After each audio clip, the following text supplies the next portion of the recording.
성도님들 반갑습니다. 7월 6일 수요일 말씀 묵상입니다.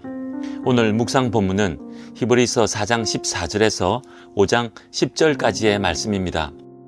예수 믿는 믿음으로 인해 고난당하는 성도들에게 끝까지 믿음 지켜 하나님의 안식에 들어가기를 힘쓰라고 도전하며 권면한 히브리서 저자는 이제 우리가 믿는 예수님께서는 우리를 능히 도우시는 분이심을 말씀하면서 성도들을 위로하고 있습니다.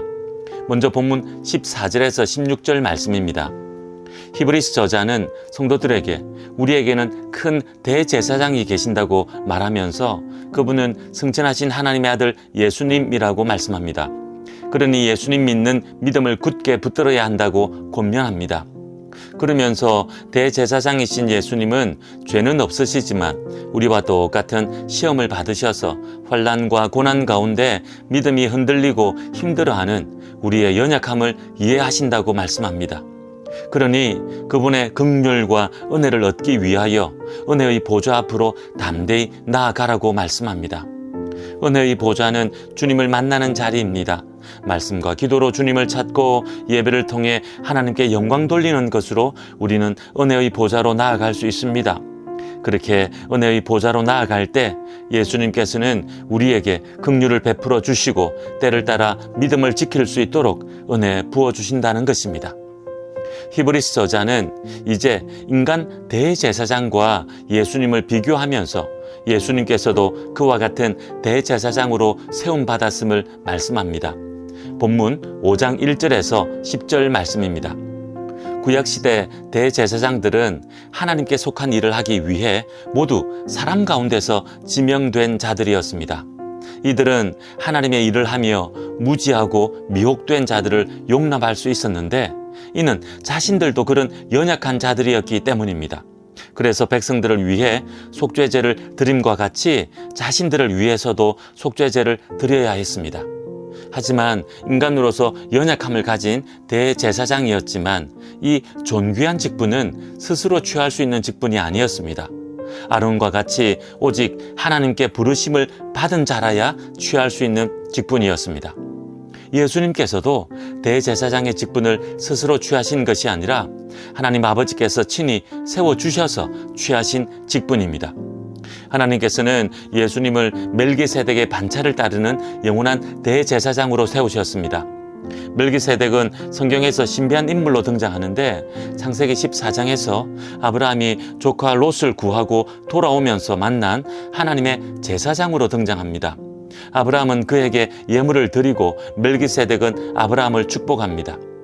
멜기세덱에 대해서는 히브리서 7장에 가서 좀 더 구체적으로 살펴보기로 하고 멜기세덱의 반차를 따른다는 것은 인간 레위의 후손으로 아론의 계열을 따라 대제사장이 된 것이 아니라는 것입니다. 히브리서 저자는 하나님께서 예수님을 이처럼 대제사장으로 세우신 이유를 7절부터 10절까지 계속해서 증언합니다. 대제사장은 사람이어야 하는데 예수님께서도 인간의 몸을 입으시고 이 땅에 오셔서 사람이 되셨습니다. 예수님께서 인간의 몸을 입으시고 이 땅에 계실 때 심한 통곡과 눈물로 하나님께 간구의 기도를 드렸고 하나님께서는 예수님의 경건하심을 보시고 그 간구를 들어주셨습니다. 이처럼 예수님께서는 하나님의 아들이셨지만 고난을 통해 순종을 배우시며 온전하게 되셔서 예수님께 순종하는 모든 자에게 영원한 구원의 근원이 되셨습니다. 이렇게 하여 하나님께 멜기세덱의 반차를 따른 영원한 대제사장이라 칭함을 받으셨다고 히브리서 저자는 증언합니다. 예수님께서 고난을 통해 순종을 배웠다는 것은 인간처럼 순종이 무엇인지 몰라서 고난을 통해 배우셨다는 것이 아니라 친히 인간의 몸으로 고난을 묵묵히 겪으셨다는 의미입니다. 그리고 영원한 구원의 근원이 되셨다는 것도 예수님을 통하지 않고서는 구원을 얻을 수 없다는 의미이며 예수님과 함께 있으면 영원토록 구원의 영광을 누리게 된다는 의미입니다. 이렇게 대제사장으로서 자격을 모두 갖춘 예수님을 하나님께서는 멜기세덱의 반차를 따른 대제사장이라 칭하셨다는 것입니다. 이제 오늘 본문을 묵상해 봅시다. 오늘 본문이 말씀하고 있는 예수님에 대해 묵상해 봅시다.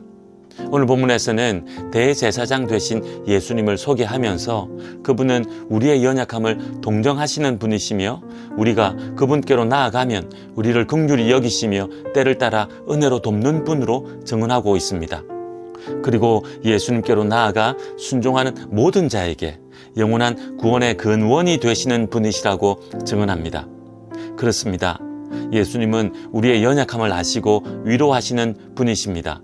그냥 우리를 측은히 여기시는 정도가 아니라 죄는 없으시지만 우리와 똑같이 시험을 받으심으로 우리의 연약함을 친히 겪으셨기에 가장 잘 아시고 위로하시는 분이십니다. 그리고 예수님은 우리가 그분께로 나아가 간구하면 우리를 위로하는 것으로 그치지 않고 때를 따라 돕는 은혜를 베풀어 주시는 분이십니다. 그 예수님은 우리의 구원자 되십니다. 사랑하는 성도님들, 우리에게는 예수님이 계십니다. 우리의 연약함을 아시지만 우리를 비판하시고 정죄하시는 분이 아니고 우리를 위로하시며 용납하시고 도우시는 분이십니다. 우리가 힘들어할 때마다 우리의 필요를 아시고 때를 따라 돕는 은혜를 베풀어 주시는 분이십니다. 그 예수님이 우리와 함께 계시니 염려하지 말고 두려워하지 맙시다. 무엇보다도 믿음 저버리지 맙시다. 아니, 예수님 때문에 힘든 일이 닥쳐올지라도 믿음 저버리지 말고 끝까지 예수님께 나아가는 우리들 됩시다. 오늘 본문에서 말씀하는 것처럼 담대히 은혜의 보좌 앞으로 나아가고 순종의 자리로 나아가 예수님께서 베푸시는 풍성한 은혜를 누리며 살아가는 우리 모든 성도님들 되시기 바랍니다. 기도하겠습니다.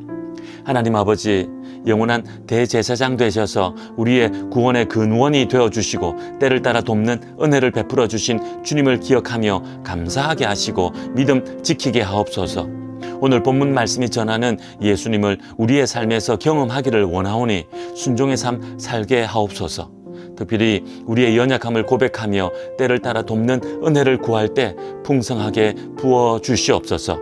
예수님의 이름으로 기도하옵나이다. 아멘. 오늘은 드림교회와 각자가 섬기는 교회 공동체를 위해 기도하는 날입니다. 우리 공동체를 통해 사람들의 소리, 사람들의 이름이 아니라 예수님이 드러나기 원합니다.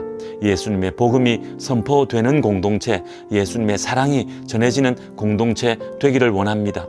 그러기 위해 공동체 지체들이 예수님의 제자로 변화되고 세워져야 할 것입니다.